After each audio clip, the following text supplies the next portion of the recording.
friends, your family. And you've probably all seen this question. It's got a scale between 1 and 10.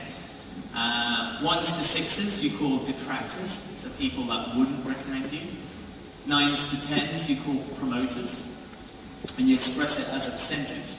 So promoters minus detractors, and the total gives you your NPS. So you can have a negative NPS.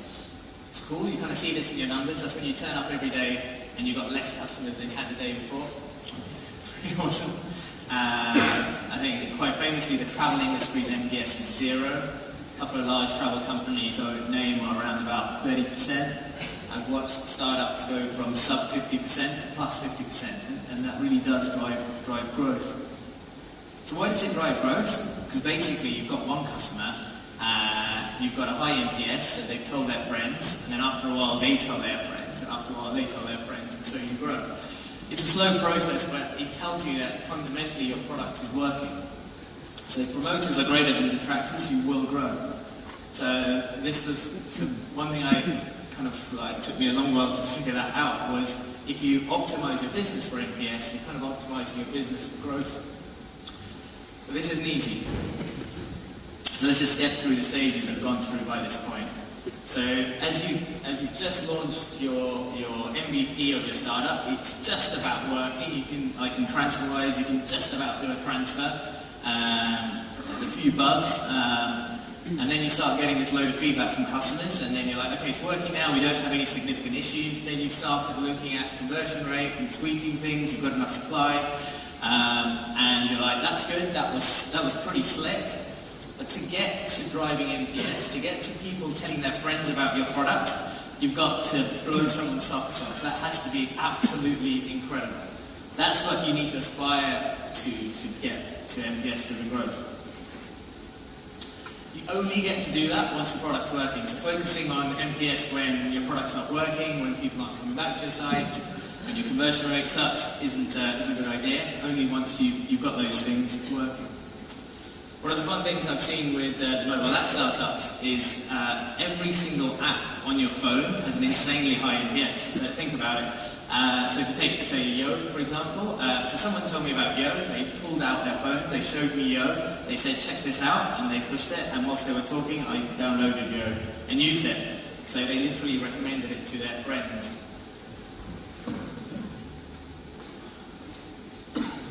Now on to the harder stuff. So this is stuff I don't know the answer to, and if anyone does know, please tweet me. These are some of the stuff that I'm thinking about a lot right now.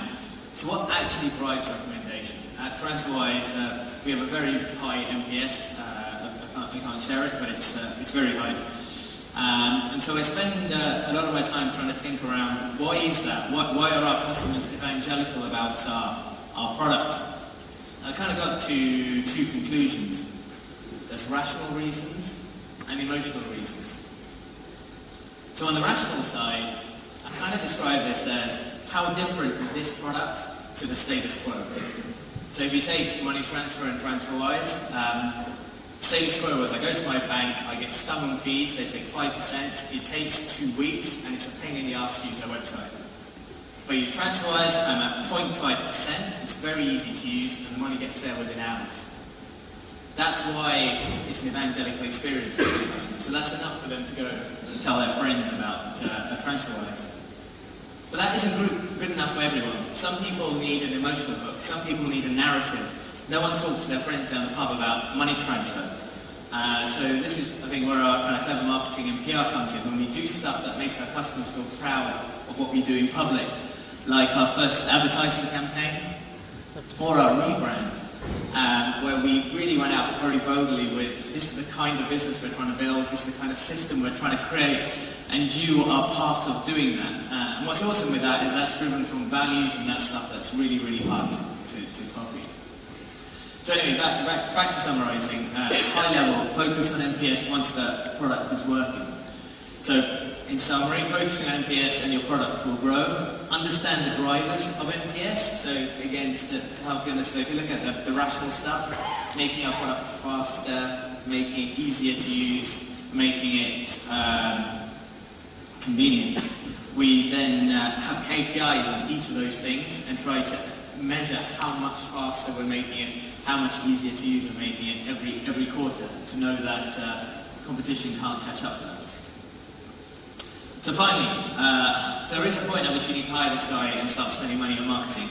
And that's the point at which you can afford to do it. So just really quickly, I'll just go through 3 types of marketing I think are useful early stage: performance, viral, and inbound.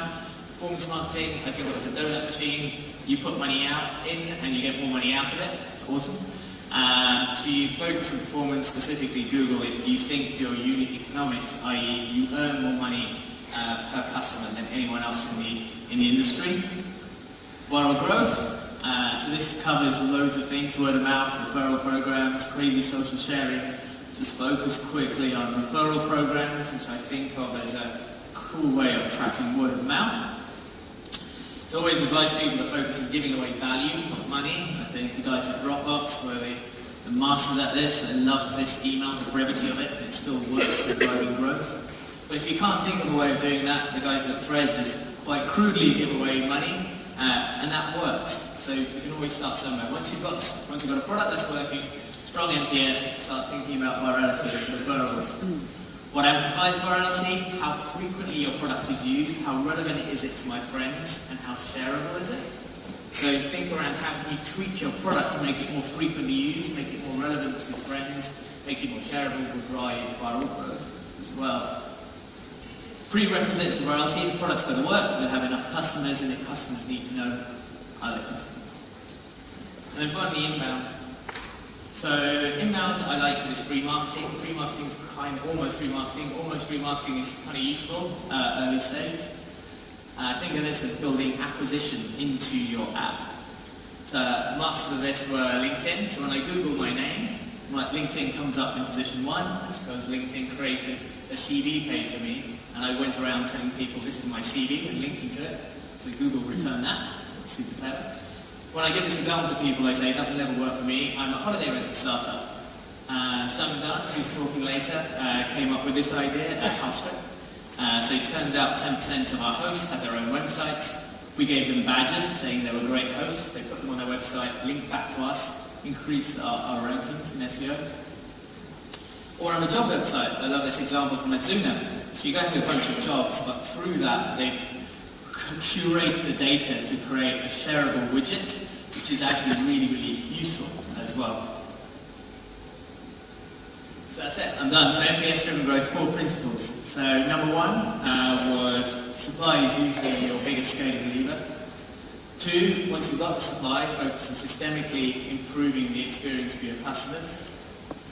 3, once your product is working, focus on building NPS to drive your growth. And 4, once the product is growing, then add marketing. And I'm done.